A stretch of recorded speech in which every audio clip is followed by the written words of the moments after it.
যারা দুনিয়ার মধ্যে যাকাত দিবে না, ওই যাকাতের মালগুলি বিশাল সাপ হয়ে যাবে, পেটের মধ্যে বড় বড় সাপ জমা হয়ে যাবে।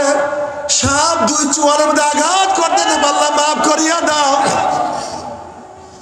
যারা দুনিয়ার মধ্যে হিংসা আচার করবে, তাদের চেহারা বান্দরের সুরাত হইয়া যাবে, কুকুরের সুরাত হইয়া যাবে। যারা ঠকবাজি করবে, তাদের চেহারা বান্দরের সুরাত হইয়া যাবে। যারা দুনিয়ার মধ্যে হারাম খাবে, যারা হারাম খাও, সুদ খাও, ঘুষ খাও, পরের মাল খাও, এই হারাম খোরদের চেহারা কিয়ামতের ময়দানে সুগারের সুরাত হয়ে যাবে। আল্লাহ সবাইকে মাফ করিয়া দাও।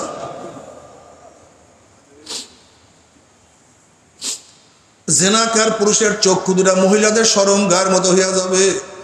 জেনাকার মহিলাদের চক্ষু দুটা পুরুষের শরঙ্গার মতো হইয়া যাবে। জেনাকার মহিলাদের পেটের মধ্যে একটা আগুনের বাচ্চা হবে। ওই বাচ্চা আস্তে আস্তে বড় হইতে যাবে। কি যে ব্যথা, কি যে যন্ত্রণা, সহ্য করতে পারবে না। বাচ্চা আস্তে বড়ই হইতে আছে, আবার আগুনের বাচ্চা। কি যে অবস্থা, আল্লাহ তুমি মাফ করিয়া দাও, সবাইকে ক্ষমা করিয়া দাও, সবাইকে তওবা করার তৌফিক দিয়া দাও, সবাইকে তওবা করার তৌফিক দিয়া দাও। আমাদের সমস্ত গুনাহগারদেরকে তুমি গুনাহ খাতা মাফ করিয়া দাও। আস্তে আস্তে বাচ্চা বড় হইতে থাকবে, বাচ্চা প্রসব হবে না, বাচ্চা শুধু মাথা বাইর হবে। ওই বাচ্চার মাথার মধ্যে জাহান্নামের শিকার লাগাইয়া হাজার হাজার বছর টানতে থাকবে, বাচ্চা প্রসব হবে না।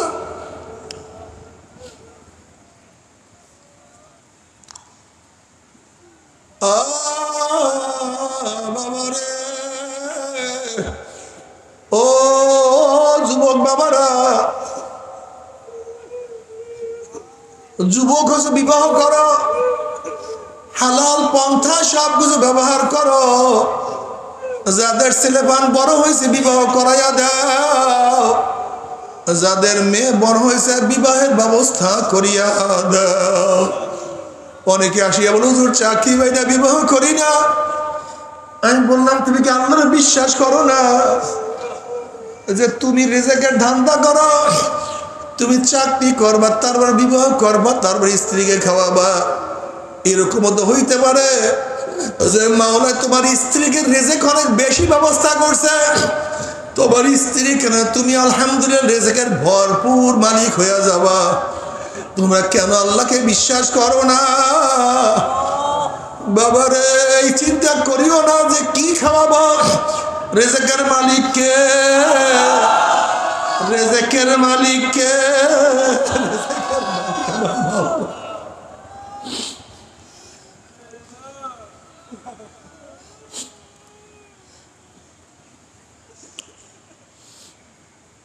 বাচ্চা বড় হয়েছে বিবাহ দিয়া দাও, মেয়ে বড় হয়েছে বিবাহ দিয়া দাও। আল্লাহর ভরসা রাখো। আল্লাহ তুমি আমাদের সবাইকে মাফ করিয়া দাও। গুনাহ যা করছি তওবা করো, চোখের পানি ফালাও, মনের মধ্যে ব্যথা সৃষ্টি করো। মাওলার কাছে রুনাজারি করার বলো, মাওলা রে, ও আমার মাওলা,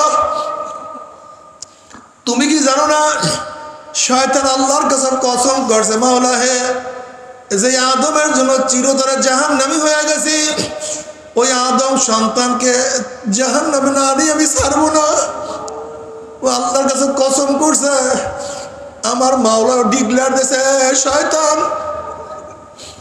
আমার আদম সন্তানকে তুই ধাক্কাইতে ধাক্কাইতে জাহান্নামের কিনারায় নিয়ে যাবি। ওই জাহান্নামের কিনারার থেকে যখন আমার আদম সন্তান আমাকে ডাক দিবে, আল্লাহ,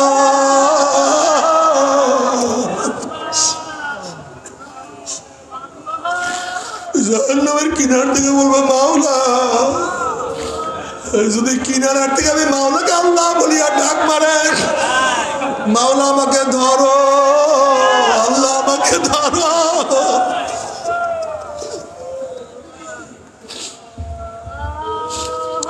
قل يا عبادي الذين أسرفوا على أنفسهم لا তাকনাতু মির রাহমাতিল্লাহ ইন্নাল্লাহা ইয়াগফিরুয যুনুবা জামিআন। যদি আল্লাহ পাকের বান্দা বান্দি চরম গুনাহ করার পর আমার মাওলাকে ডাক দেয়, মাওলা রে আমাকে ধরো, আমাকে ক্ষমা করিয়া দাও, মাফ করিয়া দাও।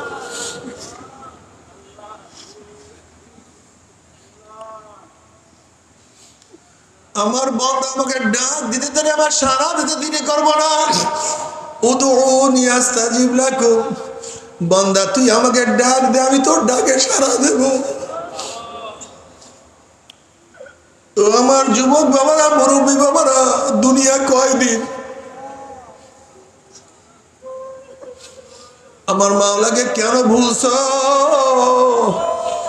আমার নবীর সুন্নাত কেন ভালো লাগে না রে বাবা? ও আমার বাবারা, ও আমার পর্দারা মা বোনেরা, আমার নবীর অনুসরণ কেন করবে না? কেন আমার নবীর সুন্নাত ভালো লাগে না? ওই নফস এবং শয়তান তোমাকে আমাকে বলে এত টুপি লাগে না, এত দাড়ি লাগে না, এত লম্বা জামা লাগে না, এত সুন্নাত অনুযায়ী চলা লাগে না। তুমি মনকে বুঝা কিয়ামতের ময়দানে কে আমাকে সুপারিশ করবে? কে আমাকে সুপারিশ করবে?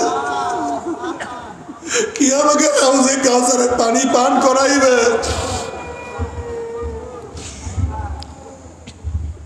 কিয়ামতের ময়দানে আল্লাহ পাক রব্বুল আলামিন আমার নবীকে বলবে ইশফা তুশাফা সাল তুতা। হে আমার নবী, আপনি আমার কাছে সুপারিশ করেন, যা সুপারিশ করবেন আমি আপনার সুপারিশ কবুল করব। সাল তুতা, আপনি আমার কাছে চান, আপনি যা চাইবেন আমি আপনাকে সবকিছু দিয়া দেব।